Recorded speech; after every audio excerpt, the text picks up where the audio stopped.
ನಮಸ್ಕಾರ ವೀಕ್ಷಕರೇ, the federal ಕರ್ನಾಟಕಕ್ಕೆ ಸ್ವಾಗತ. ನಾನು ವಿಜಯ್ ಜನಳ್ಳಿ. ನಾಯಕತ್ವ ಬದಲಾವಣೆ ಮತ್ತೊಂದು ಕಡೆ ಸಚಿವ ಸಂಪುಟ ಪುನರಚನೆ ಇವೆಲ್ಲ ವಿಚಾರಗಳ ನಡುವೆ ಒಂದಷ್ಟು ಶಾಸಕರ ತಮ್ಮ ಅಭಿಪ್ರಾಯಗಳನ್ನು ವ್ಯಕ್ತಪಡಿಸ್ತಾ ಇರುವಂಥದ್ದು, ಡಿಮ್ಯಾಂಡ್ ಅಲ್ಲ ಅಭಿಪ್ರಾಯಗಳನ್ನು ವ್ಯಕ್ತಪಡಿಸ್ತಾ ಇರೋದು. ಈ ಬಗ್ಗೆ ಮಾತಾಡೋಕ್ಕೆ ಹಿರಿಯ ಶಾಸಕರಾದಂಥ ಬಂಗಾರಪೇಟೆ ಕ್ಷೇತ್ರದ ನಾರಾಯಣಸ್ವಾಮಿ ಅವರು ಇದ್ದಾರೆ. ಇವರು ಸಿದ್ದರಾಮಯ್ಯ ಅವರ ಬೆಂಬಲಿಗರು ಕೂಡ ಮತ್ತು ಹಿರಿಯ ಶಾಸಕರು ಕೂಡ ಆಗಿರುವಂಥದ್ದು. ಸರ್, ಈಗ ನಿನ್ನೆ ಯತೀಂದ್ರ ಸಿದ್ದರಾಮಯ್ಯ ಒಂದು ಹೇಳಿಕೆಯನ್ನು ಕೊಟ್ಟಿದ್ದಾರೆ. ಸಿದ್ದರಾಮಯ್ಯ ಅವರು 5 ವರ್ಷ ಪೂರ್ಣಗೊಳಿಸ್ತಾರೆ. ಅದು ಯತೀಂದ್ರ ಸಿದ್ದರಾಮಯ್ಯವರ ಸ್ವಂತ ಅಭಿಪ್ರಾಯ. ಆದರೆ ಇದುವರೆಗೂ ಕೂಡ ಹೈಕಮಾಂಡ್ ನಾಯಕದ ವಿಚಾರದಲ್ಲಿ ಯಾವುದೇ ಒಂದು ಅಭಿಪ್ರಾಯವನ್ನು ವ್ಯಕ್ತಪಡಿಸಿಲ್ಲ. ಈ ಸದ್ಯಕ್ಕೆ ಸಿದ್ದರಾಮಣ್ಣವರೇ ಮುಖ್ಯಮಂತ್ರಿಯಾಗಿ ಮುಂದುವರಿತಾ ಇದ್ದಾರೆ. ನಿಮ್ಮ ಅಭಿಪ್ರಾಯ ಸರ್, 5 ವರ್ಷ ಪೂರ್ಣಗೊಳ್ಳಬೇಕು ಅನ್ನೋ ಸಂಬಂಧಪಟ್ಟಂತೆ? ಖಂಡಿತ ಕೂಡ ಅಹಿಂದ ವರ್ಗದ ನಾಯಕರು, ಮತ್ಸದಿಗಳು, ಹಿರಿಯರು, ಎಲ್ಲ ಸಮುದಾಯವನ್ನು ಒಟ್ಟಿಗೆ ತಗೊಂಡೋಗತಕ್ಕಂಥ ಶಕ್ತಿ ಕೊಡ್ತಕ್ಕಂಥವರು ಸಿದ್ದರಾಮಯ್ಯವರು 5 ವರ್ಷ ಮುಂದುವರೆದರೆ ನಮ್ಮದೇನೂ ಅಭ್ಯಂತರ ಇಲ್ಲ. ಪಕ್ಷಕ್ಕೆ ಅನುಕೂಲ ಆಗುತ್ತಂತೀರಾ?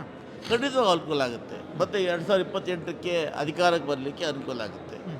ಅದೇ ರೀತಿ ಇವತ್ತು ಸಂಘಟನೆ ಮಾಡಿರ್ತಕ್ಕಂಥ ಡಿ.ಕೆ. ಶಿವಕುಮಾರ್ ಕೂಡ ಒಂದು ಅವಕಾಶ ಕೊಟ್ಟರು ಕೂಡ ನಮ್ಮದು ಯಾವುದು ತಕರಾರಿಲ್ಲ. ಇವರಿಬ್ಬರನ್ನು ಹೊರತುಪಡಿಸಿ ಭಾರತ ದೇಶದಲ್ಲಿ ಒಬ್ಬ ರಾಜ್ಯದಲ್ಲಿ ದಲಿತ ಮುಖ್ಯಮಂತ್ರಿ ಮಾಡಬೇಕು ಅಂತೇಳಿ ಬಹಳ ದಿವಸಗಳ ಕನಸಿದೆ. ಒಂದು ವೇಳೆ ಇಲ್ಲಿ ದಲಿತ ಮುಖ್ಯಮಂತ್ರಿ ಮಾಡಿದ್ರು ಕೂಡ ಸ್ವಾಗತವನ್ನು ಪಡಿಸುತ್ತೆ. ಸೊ ಒಂದು ವೇಳೆ ಈಗ ಬದಲಾವಣೆ ಮತ್ತೊಂದು ನಮಗೂ ಗೊತ್ತಿಲ್ಲ, ನಿಮಗೂ ಗೊತ್ತಿಲ್ಲ, ಹೈಕಮಾಂಡ್ ಏನು ತೀರ್ಮಾನ ತೆಗೆದುಕೊಂಡಿದೆ ಅನ್ನೋದು ಗೊತ್ತಿಲ್ಲ. ಇದರ ಮಧ್ಯೆ ಪರಮೇಶ್ವರ್ ಹೆಸರು ಕೇಳಿ ಬರ್ತಾ ಇದೆ ಮತ್ತು ದಲಿತ CM ಆಗಬೇಕು ಅನ್ನುವಂಥದ್ದು ಕೂಡ ಕೇಳಿ ಬರ್ತಾ ಇರುವಂಥದ್ದು. ಈ ಹಿನ್ನೆಲೆಯಲ್ಲಿ ತಮ್ಮ ಅಭಿಪ್ರಾಯ ಏನು ಸರ್? ಖಂಡಿತ ಕೂಡ ನೋಡಿ, ಭಾರತ ದೇಶದಲ್ಲಿ ದಲಿತ ವರ್ಗ ಏನಿದೆ ಇದು ಕಾಂಗ್ರೆಸ್ ಪಕ್ಷವನ್ನು ಹೆಚ್ಚಾಗಿ ಬೆಂಬಲಿಸ್ತಾ ಬಂದಿದೆ. ಇವತ್ತಿಂದ ಅಲ್ಲ, ಸುಮಾರು 100 ವರ್ಷಗಳಿಂದ ದಲಿತ ಸಮುದಾಯ ಹೆಚ್ಚಾಗಿ ಕಾಂಗ್ರೆಸ್ಸನ್ನು ಒಲೈಸ್ತಾ ಬಂದಿದೆ. ಹೀಗಾಗಿ ಈ ದೇಶದಲ್ಲಿ ಒಂದು ಕೂಗಿದೆ, ದಲಿತರು ಎಲ್ಲೂ ಮುಖ್ಯಮಂತ್ರಿ ಮಾಡಿಲ್ಲ ಅಂತ. ಒಂದು ವೇಳೆ ಮಾಡಿದ್ರೆ ಬಹುಶಃ ಪಕ್ಷಕ್ಕೆ ಅನುಕೂಲ, ಆ ಸಮುದಾಯನ ಹಿಡಿದುಕೊಳ್ಳೋಕ್ಕೆ ಅನುಕೂಲ ಆಗ್ತದೆ. ಇತ್ತೀಚೆಗೆ ನಮ್ಮ ದಲಿತ ಸಮುದಾಯಗಳು ಕೂಡ ಕಾಂಗ್ರೆಸ್ಸನ್ನು ಬಿಟ್ಟು ಸ್ವಲ್ಪನೇ ಆಚೆ ಹೋಗ್ತಾ ಇದ್ದಾರೆ. ಯಾಕಂದರೆ ಅವನ್ನೆಲ್ಲವನ್ನು ಕೂಡ ಕ್ರೋಢೀಕರಿಸಿ ಒಟ್ಟಿಗೆ ಇಟ್ಕೊಳ್ಳಿಕ್ಕೆ ಸಹಾಯ ಆಗ್ಬೋದು ಅಂತ ನನ್ನ ಅನಿಸಿಕೆ. ಒಂದು ವೇಳೆ ಬದಲಾವಣೆ ಮಾಡುವಂಥ ಪರಿಸ್ಥಿತಿ ಬಂದರೆ ದಲಿತ ಮುಖ್ಯಮಂತ್ರಿನ ಅಥವಾ ದಲಿತ ವ್ಯಕ್ತಿ ದಲಿತ CM ಮಾಡಬೇಕು ಅನ್ನೋ ಸಂಬಂಧಪಟ್ಟಂತೆ ಗಣನೆ ತೆಗೆದುಕೊಳ್ಬೇಕು ಅನ್ನೋಂಥದ್ದು ತಮ್ಮ ಒಂದು ಸಲಹೆ. ಆಗ್ಬೋದು, ಮಾಡಬೇಕು, ಅವಕಾಶ ಬಂದಾಗ ಖಂಡಿತ ತಗೊಳ್ಳಿ, ತಪ್ಪೇನಿದೆ. ಓಕೆ, ನೀವು ಅಭಿಪ್ರಾಯವನ್ನು ವ್ಯಕ್ತಪಡಿಸ್ತೀರಾ ಆ ಸಂದರ್ಭದಲ್ಲಿ? ಖಂಡಿತ ಕೂಡ. ಓಕೆ, ಖಂಡಿತ. ಓಕೆ. ದಲಿತ CM ಅಲ್ಲಿ ಯಾರಿದ್ದಾರೆ ಈಗ ನಿಮ್ಮ ಪಕ್ಷದಲ್ಲಿ? ನಮ್ಮಲ್ಲಿ ಹಿರಿಯ ನಾಯಕರಾಗಿರ್ತಕ್ಕಂಥ ಮಲ್ಲಿಕಾರ್ಜುನ ಖರ್ಗೆಜಿ ಇದ್ದಾರೆ, ಪರಮೇಶ್ವರ್ ಇದ್ದಾರೆ, KH ಮುನಿಯಪ್ಪ ಇದ್ದಾರೆ, ಜಾರಕಿಹೊಳಿ ಇದ್ದಾರೆ. ಯಾರು ಮಾಡಲಿ, ಸ್ವಾಗತ ಮಾಡ್ತೀವಿ. ಓಕೆ. ಪುನರ್ರಚನೆ ಸಂದರ್ಭದಲ್ಲಿ ನೀವು ಈಗಲೂ ಕೂಡ ಡಿಮ್ಯಾಂಡ್ ಇರುವಂಥದ್ದು ನೀವು ತಮ್ಮನ್ನು ತೆಗೆದುಕೊಳ್ಬೇಕು ಅನ್ನೋ ಸಂಬಂಧಪಟ್ಟಂತೆ.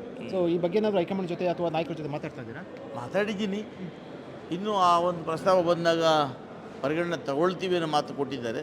ಕಾದು ನೋಡೋಣ. ಓಕೆ. ಮತ್ತು ಅಂತಿಮ ಪ್ರಶ್ನೆ ಸರ್, ಮುಗಿಸೋಕ್ಕಿಂತ ಮುಂಚೆ, ಹೈಕಮಾಂಡ್ ಏನೇ ತೀರ್ಮಾನ ತೆಗೆದುಕೊಂಡ್ರು ಶಾಸಕರ ಅಭಿಪ್ರಾಯ ಪಡಿಬೇಕು ಅನ್ನುವಂಥದ್ದು ಏನಾದರೂ ಅಂದರೆ ನೀವು ಹಿಂದೆ ಕೂಡ ಇದೇ ರೀತಿ ಮಾತಾಡಿದ್ರಿ, ಮತ್ತು ಜೊತೆಗೆ ಹೈಕಮಾಂಡ್ ಏಕೈಕಿ ತೀರ್ಮಾನ ತೆಗೆದುಕೊಳ್ಳುತ್ತಾ ಅಥವಾ ಶಾಸಕರ ಅಭಿಪ್ರಾಯ ತೆಗೆದುಕೊಳ್ತಾ? ಕಳೆದ ಬಾರಿ ಮುಖ್ಯಮಂತ್ರಿ ಆಯ್ಕೆ ಮಾಡೋ ಸಂದರ್ಭದಲ್ಲಿ ಶಾಸಕರ ಅಭಿಪ್ರಾಯ ತೆಗೆದುಕೊಂಡಿತ್ತು. ಪಕ್ಷ ಒಟ್ಟಾಗಿ ಉಳಿಬೇಕು ಅಂದರೆ ಶಾಸಕರ ಅಭಿಪ್ರಾಯ ತೆಗೆದುಕೊಂಡು ಕ್ರಮ ತಗೊಂಡ್ರೆ ಹೈಕಮಾಂಡ್ ಸೂಕ್ತ ಅಂತ ನನ್ನ ಭಾವನೆ. ಏನು ತೀರ್ಮಾನ ತೆಗೆದುಕೊಂಡು ಶಾಸಕರ ಅಭಿಪ್ರಾಯ ತಗೊಂಡು ಒಳ್ಳೆಯದಲ್ವಾ ಅಂತ ನನ್ನ ಭಾವನೆ. Thank you sir. ವೀಕ್ಷಕರು, ಇದು ನಾರಾಯಣಸ್ವಾಮಿ ಅವರ ಹೇಳಿಕೆ. ಅವ್ರು ಹೇಳ್ತಾ ಇರುವಂಥದ್ದು, ಒಂದು ವೇಳೆ ಮುಖ್ಯಮಂತ್ರಿ ಬದಲಾವಣೆ ಅನ್ನೋದು ಆದರೆ ಅದನ್ನು ದಲಿತ ಮುಖ್ಯಮಂತ್ರಿ, ದಲಿತ ಏನು ಸಮುದಾಯಕ್ಕೆ ಕೊಡಬೇಕು ಅನ್ನುವಂತಹ ಬೇಡಿಕೆಯನ್ನು ಇಟ್ಟಿರುವಂಥದ್ದು. ಕಾಂಗ್ರೆಸ್ನಲ್ಲಿ ಈಗ ದಲಿತರ CM ವಿಚಾರ ಈಗ ಮುನ್ನೆಲೆಗೆ ಬಂದಿರುವಂಥದ್ದು. ಜೊತೆಗೆ ಶಾಸಕರ ಅಭಿಪ್ರಾಯ ಇಲ್ಲದೆ ಏನು ತೀರ್ಮಾನ ತೆಗೆದುಕೊಳ್ಬಾರ್ದು, ಪಕ್ಷದ ಉಳಿವಿನ ನಿಟ್ಟಿನಲ್ಲಿ ಶಾಸಕರ ಅಭಿಪ್ರಾಯ ಅಂತ ಹೇಳುವ ಮೂಲಕ ಒಂದು ಹೊಸ ಹೇಳಿಕೆಯನ್ನು ಕೊಟ್ಟಿರುವಂಥದ್ದು.